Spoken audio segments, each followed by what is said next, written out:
पहले मैं बाहर से आए सभी प्रतिनिधियों का जम्मू कश्मीर में हृदय से स्वागत करता हूं, अभिनंदन करता हूं और भारत सरकार के पंचायती राज विभाग के प्रति कृतज्ञता ज्ञापित करता हूं कि यह आयोजन आपने श्रीनगर में करने का फैसला लिया और सचिव पंचायती राज भारत सरकार को एक और धन्यवाद ज्ञापित करना चाहूँगा कि जब भी पंचायती राज से संबंधित कोई बात जम्मू कश्मीर की कही गई तो श्री विवेक भारद्वाज ने त्वरित गति से उसके अनुपालन में जो कुछ किया जा सकता था वो किया। इसके लिए जम्मू कश्मीर की ओर से आपके प्रति हृदय से आभार।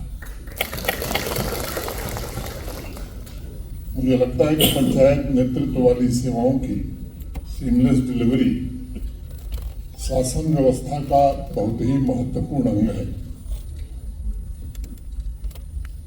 और मैं अगर निजी तौर पर देखता हूं तो मुझे भी ये काफी अपने दिल के करीब लगता है। जम्मू कश्मीर में 3-tier पंचायती राज सिस्टम पहले नहीं था। संयोग से मेरे आने के बाद ही वो 3-tier पंचायती राज सिस्टम लागू हुआ। मैं ये नहीं कह सकता कि वो बड़ा आदर्श था, लेकिन ये मैं जरूर कह सकता हूँ कि नीयत बड़ी साफ थी। फंड, फंक्शन और फंक्शनरी तीनों ही पंचायती राज संस्थाओं को पूरी तरह से ट्रांसफर किए गए थे और 3 साल का जो डिस्ट्रिक्ट अपेक्स का बजट होता था, ये बात मैं बहुत जोर देकर और जिम्मेदारी से कह रहा हूँ, वो पंचायती राज संस्थाओं के प्रतिनिधि प्रशासन के साथ मिलकर के बनाते थे और अप्रैल महीने में वो काम फाइनल हो जाता था।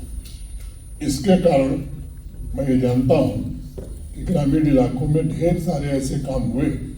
ये सच है कि वो काम छोटे काम थे और प्राथमिकता के आधार पर पंचायत प्रतिनिधियों से आग्रह भी किया जाता था कि ऐसे काम मत लीजिए जो 3 साल 4 साल में हो, ऐसे काम लीजिए जो कम समय में पूरे हो जाए और आपकी पंचायत के नागरिकों को लाभ दे सके।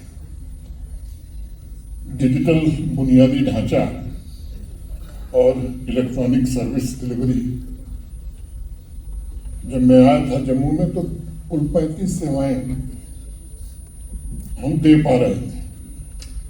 मुझे एक तारीख बड़ी जहन में मेरे बैठ गई है, वो 27 अक्टूबर 2020। मैं 7 अगस्त को आया था। उस समय जो हमारे चीफ सेक्रेटरी होते थे कुछ दिन पहले मुझे मिलने आए और उन्होंने कहा, साहब ये दरबार मूव होने वाला है, आपको सेक्रेटेरिएट चलना पड़ेगा। मैं नया था तो मैं गया वहाँ। यहाँ का जो सचिवालय है, उस समय चुनी हुई सरकार नहीं थी, तो 154 ट्रकों में फाइलें लद करके श्रीनगर से जम्मू जा रही थी, ट्रक लाइन से खड़ी थी। तो मैंने पूछा कि ये क्या है, तो उस समय के हमारे मुख्य सचिव ने बताया कि साहब ये फाइलें हैं, अब ये श्रीनगर से जम्मू रवाना हो रही है। तो बोलने का कोई मतलब नहीं था। तो मुझे लगा कि आज के जमाने में अभी फाइल ही जा रही है।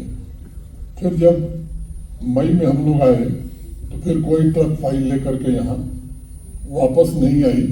ऑनलाइन सर्विसेज में जम्मू कश्मीर आगे बढ़ गया। डिजिटल बुनियादी ढांचा पंचायतों तक पहुंचे, धीरे धीरे वो प्रगति आगे बढ़ी और मैं कह सकता हूं कि नागरिक सेवाएं हों या सामाजिक कल्याण से संबंधित कोई विषय हो, टेक्नोलॉजी के उपयोग से जिस प्रभावी ढंग से वो लोगों तक पहुंचाया जा सकता है, मैं समझता हूं कि शायद दूसरी कोई व्यवस्था उतनी कारगर नहीं होगी।